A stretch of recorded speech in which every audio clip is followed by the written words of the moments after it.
Hey, how's it going? My name is Mr.Cannon. Today we are going to get started with our first meme history. Before I get started, I want to point out that that is not a picture of me. This is a picture of me. Yes, wiggly arms. Why? Because wiggly arms. Alright, and now on to the Protestant Reformation, a period of European history where the Roman Catholic Church began to lose power. In this vacuum, we will see great nations that we might recognize today starting to form. Unfortunately, to get to this point in time, we have to first understand the Middle Ages and the Renaissance. To really understand the Middle Ages, I like to look at their artwork. First things first, what the heck are those? That's supposed to be a dog chasing a rabbit. Actually, several dogs, a demon, a sheep, I don't know, Freddy Krueger, and then the rabbit. Needless to say, Middle Age art is pretty weird. Like really, really weird. And there's a reason for this. Not a lot of people in this day and age learned how to read or write, so there really wasn't a need for elaborate art or even nice-looking art. Pictures told a story, like memes do today. They were looking at these pictures and had interpretations for them. This need to not read and write comes from where they were living. Peasants, the farming class, typically lived on a manor system. Basically, a farm with some villages, a castle or some type of fortified position typically near water that they would run to. The primary thing that they did was farm every single day, back-breaking work. The most important thing to Europeans at this point in time was the Roman Catholic Church.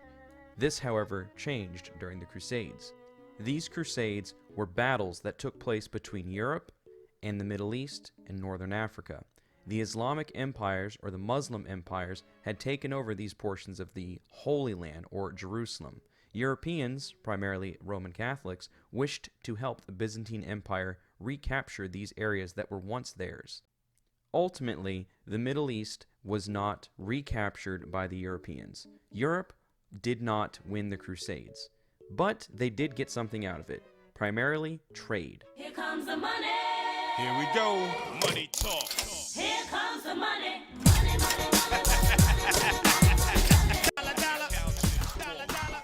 Cheating, cheating, bling, bling, got the chatter. You ain't talking money, then you And specifically through Italy, which would start the Renaissance. With wealth coming into Italy, a new class of people is formed, namely this middle class, a group of semi-washed, educated, and more well-off people. Not rich like lords, the middle class was still above peasants. They were skilled in a trade. They were able to craft things. Think of them as store owners, bankers. They were able to actually handle the money coming in. Peasant classes of the Middle Ages were typically unable to read, and they definitely couldn't do math. So with this money came this need for education. Education allowed these people to read, write, understand the trade that was going on, know how to catalog it. It was also allowing them to count the money properly.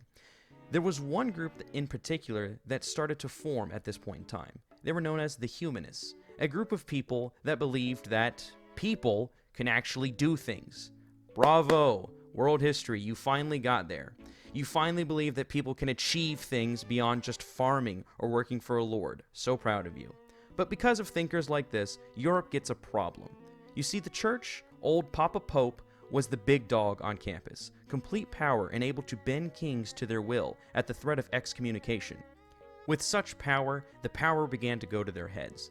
This power ended up corrupting the church. Mr. Cannon, how is it corrupt? Oh no, it's little Billy. Billy, I was going to answer that question. Do you want to know how they got corrupt? They were selling things. They were selling things known as indulgences. It was a way to get rid of your sins. I don't understand. What does that mean? Shut up. I'm getting there. What it means is you could steal things and get away with it just by paying to the church. No, that doesn't make any sense. I understand that doesn't make any sense. You know what else you could get away with? Murder. Yes, you could get away with that. With things that were sinful. Murder, thefts, things I'm not going to talk about that are super inappropriate. Talk to your parents, kids. You could get away with these things by buying indulgences. You could give money to the church, they give you a slip of paper, sometimes it was just verbally, and you would be okay. You would be cleared of your sins. You could even pre-order these bad boys. That's right, put me on layaway, I'm gonna sin this weekend. Oh yeah. Call of Duty. Anyways, going back to it. Obviously, this was not a good thing. People who were getting educated at this time were looking at this and saying, that doesn't make any sense. Cue Martin Luther, or as I call him, Martin Swagmaster Luther. This guy who starts the Protestant Reformation. Well, him and a few other people, but most of the other people are burned alive or killed in some way. Yes, burned alive, because the church had a lot of power, and no one would dare question them, because church, it was very important to go to heaven. Just bear with me. I might do a video on that later if you don't remember it from class, or maybe you're not part of the class, or maybe I'm rambling. I get it. So Martin Luther is important. He nails something to a wall. Wow, wait a minute. He nails 95 Theses to the wall. A paper that Martin Luther had created that points out the things that is wrong with the church, the things that need to be corrected, at least in his opinion. But a lot of people actually start to agree with him. What does the church do? The church disagrees with him. I know, boo, it's okay. Either way, he got away with this, and he was able to publish his book even after being excommunicated or at least kicked out from the church. Yes, he was a priest of the Roman Catholic Church. It's a really neat story. You might want to look into that. With Martin Swagmaster Luther now leading the charge, there are people starting to follow him. Kings are starting to look at him and realize, wow, this Protestant Reformation, this change against the church might help me. You're going to start seeing in European history around this time, real nations starting to form. We're going to really see the French starting to form, the English starting to form. Spain's going to get around this time, and we're going to see Italy and the Holy Roman Empire start to break up a little bit. That holy matrimony is not going to be there because people are going to slowly realize the big oofs of the church. Now, there were a few other people that were changing their mindsets at this time. One, King Henry VIII, whose family had came to power after a bloody war in England. Basically, think of Game of Thrones for this, because this war was basically Game of Thrones. I know I just said that, but Game of Thrones. I said it again. Listen, it's basically Game of Thrones. How am I meaning this? If you haven't seen the show, there was supposed to be a male heir take over the throne after kings died in England. Unfortunately, during this period of time known as the War of Roses, there was no male heir that was recognized by the families or the people in power. So there was a war. The Tudor family, King Henry VIII's family, got this power. So he really needed to have a son, or else the kingdoms that he fought for were going to crumble around him just like they had when he and his family had taken to power. So he asked his wife, hey, let's have a kid. And she's like, cool. And he's like, it needs to be a son. And she's like, sure thing, bro. And then that doesn't work out. Big oof. Big problem. So what does he do? He goes, I need to get another kid. They keep trying for the next couple of years. Doesn't work out. He starts to think that there's a problem. So he needs to try to get a divorce. Why? Because there's somebody whispering into his ear. This person is known as Anne Boleyn, who kind of breaks up this marriage between King Henry VIII and his first wife. Unfortunately, when he tries to get a divorce, he asks the Pope. The Pope says no, because at this point he was Roman Catholic. You had to do everything. Sacraments were super important to these people. You had to do everything legally. You had to do everything the correct way through the church. Unfortunately, again, the Pope says no. So, what does he do? He comes up with his own church. That's right. He just decides, I don't even need the Pope anymore, man. I can just do it all myself. So he quits the church, makes his own church with himself at the top, divorces his wife, marries this lady called Anne Boleyn. What happens with Anne Boleyn? She doesn't give him a son. And unfortunately, with a lot of other things going on in his kingdom, again, something else you might want to look at, something else you might want to be paying attention to in class, hopefully. But without getting a son, he decides to do something different. He needs to get another divorce, but he can't just divorce her, so he kills her.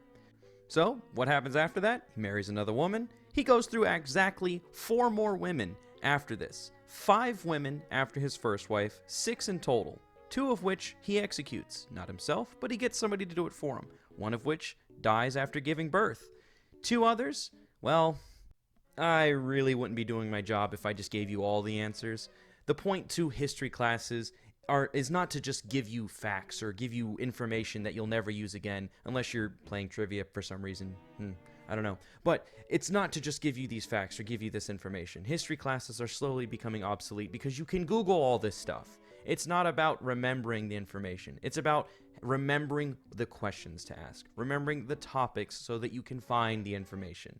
This is hopefully going to be a tool for you to use. This does not replace your notes if you're part of our classes. This does not replace the lectures if you're part of our classes. This is something that if you are bored, or your KD on Call of Duty is terrible, or you for some reason just haven't heard enough of me today, you can watch these videos and get something out of it. A review, a personalized review from me to you. So have a solid day.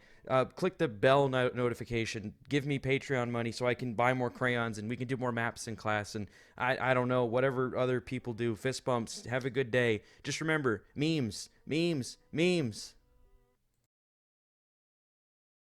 It's like middle-aged art, but less demonic with dogs and rabbits and more funny. How do I click this thing off? I'm old. Oh, what's that button do? Uh-oh.